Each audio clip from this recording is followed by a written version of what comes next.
Hi guys, today's video we are going to learn about something called residuals. And in order to do that, to run you through this residual analysis, I want you to follow along. So you're going to need a data set in your calculator. One of the things that I have posted on Google Classroom is this worksheet that I'm going to work from, all about residuals, and the last page of it has this data set.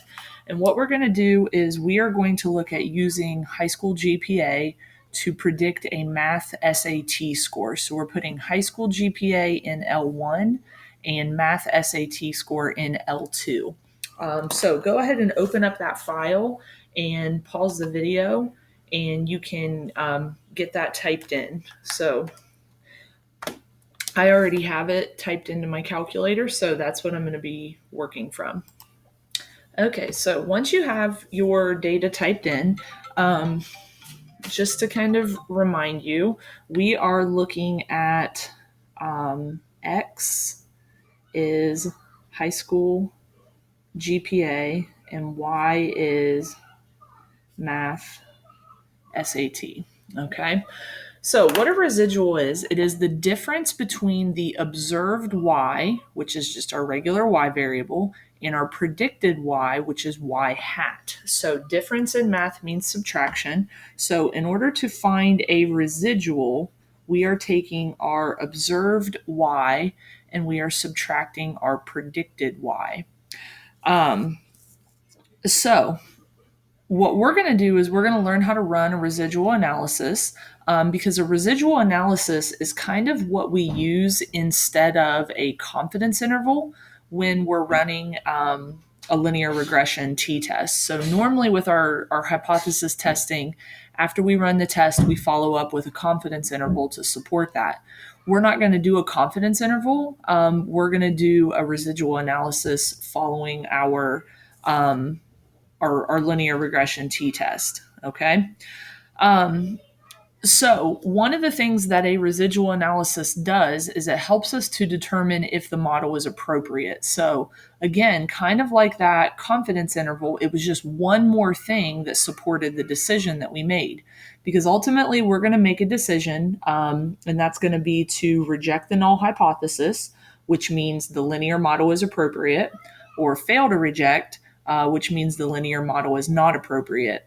And this residual analysis is going to basically, support that decision.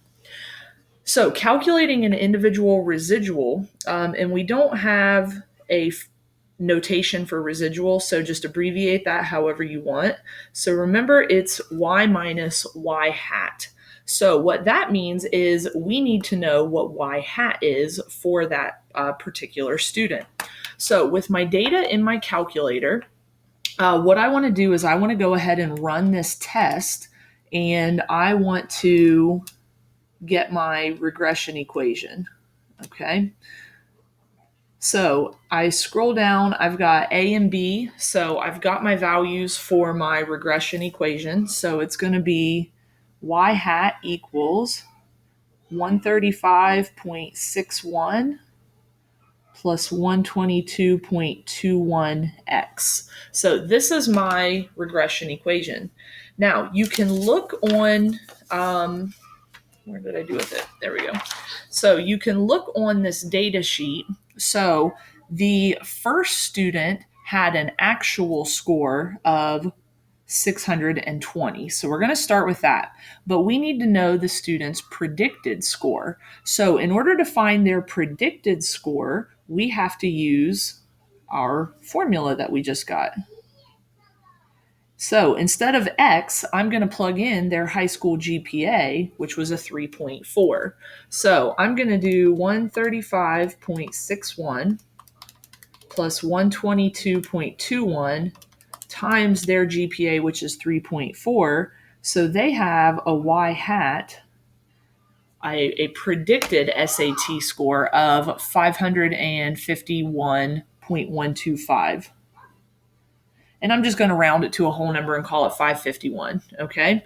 So now what I'm going to do, 620 minus 551 means that I have a residual of positive 69.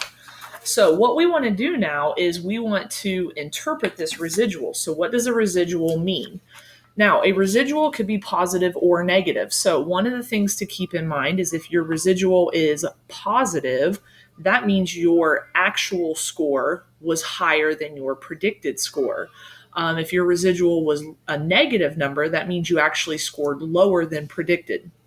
So what this means is this student scored 69 points higher than predicted. Okay, so kind of similar to like a z-score, it tells us how much above or below the expected value we are. Okay, so now what we're going to do, you could do that for every single value in your data set, but that would really be a pain. So what I'm going to do is I'm going to show you how to get the calculator to calculate all of the residuals, and we're going to store those in our calculator. So this is going to be based on this equation. So what I'm going to do is I'm going to use this equation, but instead of times x, what I have to think about is where are my x values stored? Well, my x values were stored in L1. So what I'm typing in is 135.61 plus 122.21 times L1. So what this is going to do is this is going to give me the predicted value for every single value in my data set. Okay. So if I hit enter, I now have this big list. These are all of the predicted SAT scores for these various students. Okay. Now, I realized here I actually made a little bit of a typo. This should say L4 because we have to save these predicted values in L3 first. Now, if you hit the button down here near the bottom, this STO, that is going to take those values and that is going to store them somewhere. And I'm just hitting second 3 and I'm telling the calculator to store those values in 3.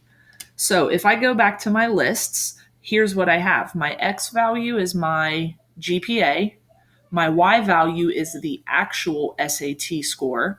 L3, this is now the predicted SAT score. So I can look through here really quickly and I can say, okay, the first student scored higher than expected. The second student scored higher than expected. The third student scored higher than expected. The fourth student, he scored way less than expected. So did the fifth student. So that kind of gives us this idea of, how they scored compared to what we thought. So this gets stored in L3. Now what we want to do is we want to compute the residuals because this gives us the predicted. So now what we want to do is we want to get our residuals. So our residuals are the actual scores, which are our Y values, which were stored in L2, minus the predicted values, which we now have stored in L3, and then we'll store those in L4. So I'm going to get out of here back to my regular calculator screen, and this is what I'm going to type in. L2 minus L3 stored in L4. So these values are now my residuals, and I can scroll through them, and this tells me exactly what we just saw. First student scored higher than expected. Second student, higher than expected. Third student, higher than expected. Fourth student, we now have a negative value, so that fourth student scored less than expected. Fifth student, way less than expected. If we go back to our lists, you'll also now see that those values are stored in L4. So you could scroll down through for every single student and determine how they did compared to what their predicted score was. Okay. So what are the mean and standard deviation of the residual? So in order to do this, we're going to run that one variable stats that we are so familiar with running. However, we want to make sure that we're running one variable stats for the residuals. And we have to remember that the residuals are stored in L4, okay? Now, I believe our calculators look a little bit differently when we do this. If we go to stat calc, when I hit one variable stats, I get this. So what I need to do is I need to change my list to L4. On your version of the calculators, it just brings one variable stats up on the screen. And before you hit enter, you just need to type in L4. Then you can hit enter. So on your screen, it should say one variable stats L4, hit enter. Then you should get this same screen that I have. So it wants to know what is the mean and the standard deviation. So my mean is this. My standard deviation, I'm going to use the sample, is 92.56. So the mean of my residuals is pretty close to zero. Now, that's actually really good because a mean close to zero, that indicates that the line is a pretty good fit. Because here's what I want you to think about. Let's say that we have this scatter plot and we draw in this line of best fit. So that's the equation of the line for our model. So our residuals, if our value is below average, that's going to give us a negative number. And I say below average, I meant below the predicted value. If it's above the predicted value, that gives us a positive value. So think of my red marks as negative, my black marks as positive. If we were to take those and average them, wouldn't we want them to all kind of cancel each other out and end up about zero? Because this is actually the process the calculator uses to create that model. This is called least squares regression. And basically what the calculator does is it goes through all these scenarios of how to fit this line so that the sum of these residuals is basically zero. We want it to balance out so that we have as much above the line as we have below the line.